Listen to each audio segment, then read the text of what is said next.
We are not Jews with trembling knees. We are here to stand with Israel loudly and proudly. A year ago, on October the 7th, we woke up to the horrific news from Israel of the largest mass murder of Jews in any one day since the Holocaust.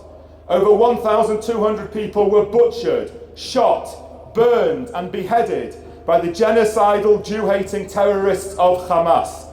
Babies, children, women and men.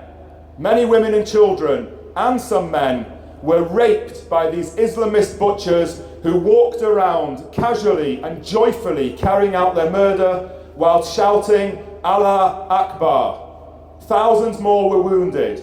Over 200 were taken hostage to the terror dungeons of Gaza, where 101 remain. I've seen the footage, and this did happen.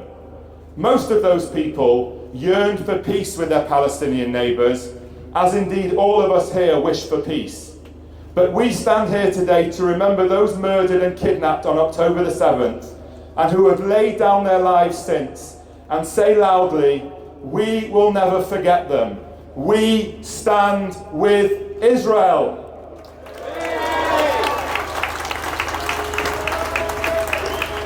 Faced with no other choice than to defend itself and take on the callous butchers of Hamas in Gaza and fight in an urban environment no other military has ever had to face, below and above ground on a battlefield Hamas prepared for 17 years, hundreds of thousands of young and older Israelis returned to their IDF units, with thousands flying back from abroad.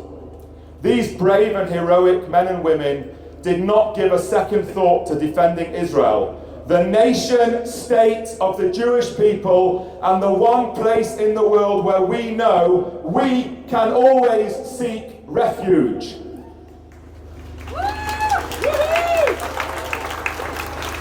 Many of us have relatives and friends who have served in Gaza, and we know the IDF is the most moral army in the world.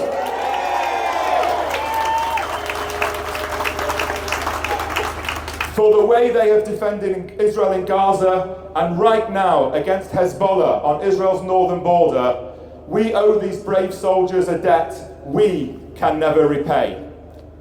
And we have never forgotten the hostages. For 11 months, Northwest Friends of Israel have been gathering every week right here in Manchester city centre to hold a hostage vigil so that their captivity remains in the public eye. Overwhelmingly, we have received positive support from the British public, and I want to thank them for that.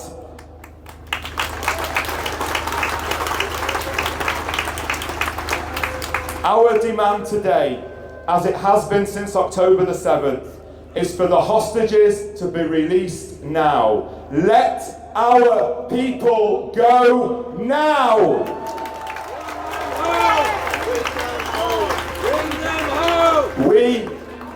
We have seen Israel attacked from all sides. We have seen Iran and its terror proxies try time and time again to destroy it. We have seen the new UK Labour government shamefully abandon it 3 times over UNRWA, the ICC and arms licences.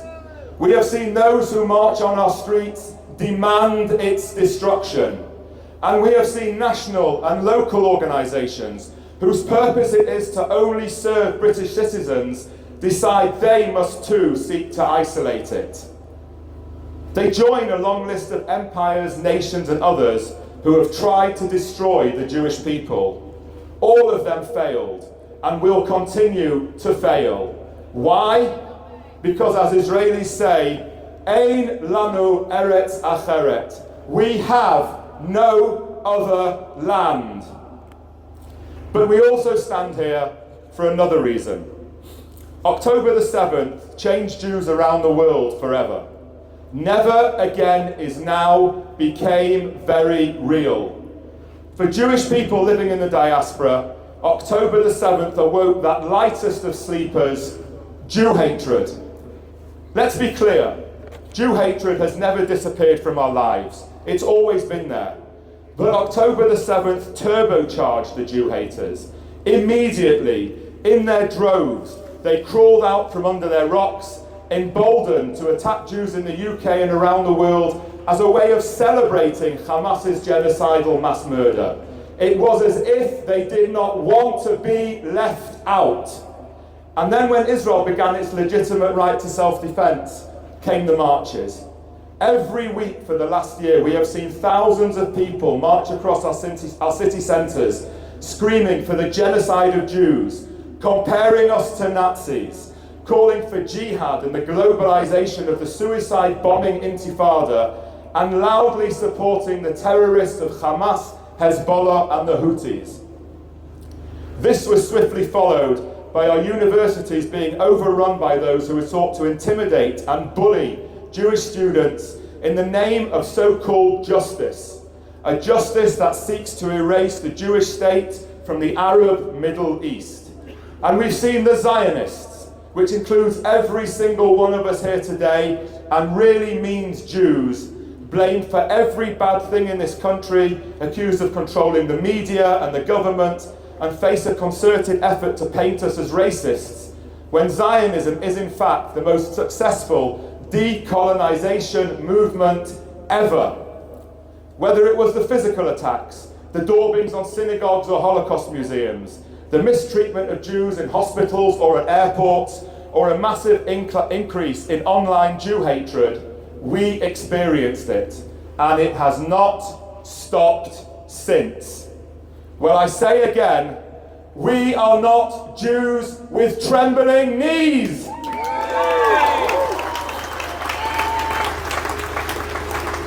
We are proud Zionists.